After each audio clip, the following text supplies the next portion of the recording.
Beautiful, very nice.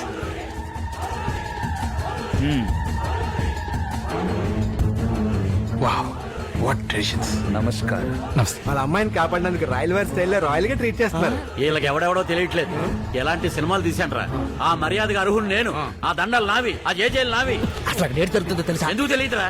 మనందరికి రాత్రి ఇక్కడ అకామిడేషన్ ఏర్పాటు చేసి పార్టీ ఇస్తారు. అతనికి సూట్ రూమ్, మాకు డేలక్స్, నీకు నానేసి. ఊరు బాయిలర్ కూడా మాకు కూడా పార్టీ కరెక్టే, కానీ పొద్దున్న వేసేస్తారు. వాళ్ళ అమ్మాయిని లేపుకెళ్ళిపోవడం అనుకుని అతనికి మనశిక్ష విధించారు. మనకేమో శిరోమండనం అంతే, గుండెలు గీకేస్తారు. ఉండు లేదు, బొక్క లేదు. అవతల నా సినిమా ఓపెనింగ్ ఉంది, నేను పోతాను. ఎక్కడికి వెళ్ళిపోతావు? చూడు కమ్మాను రా, ఇప్పుడు వెళ్ళిపో. జై చాలా మంచివాడు, నాకు సహాయం చేశాడు, ప్రమాదం నుంచి కాపాడాడు. ఒంటరిగా వదిలేస్తే ఏమైపోతానోనని నాకు తోడుగా ఉన్నాడు.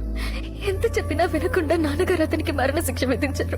ఎలాగైనా దాన్ని ఆపాలి పిన్ని, ఆపాలి. మీ నాన్నగారు ఒక్కసారి ఆ గద్దెనికి తీర్పునిచ్చాక అది వెనక్కి తీసుకోవడం అసాధ్యం తల్లి. కావాలంటే నేను చేసిన తప్పుకి నన్ను చెప్పమనండి, జైకి మాత్రం శిక్ష పడకూడదు. ఊరుకో అమ్మా, ఊరుకోక ఊరుకో.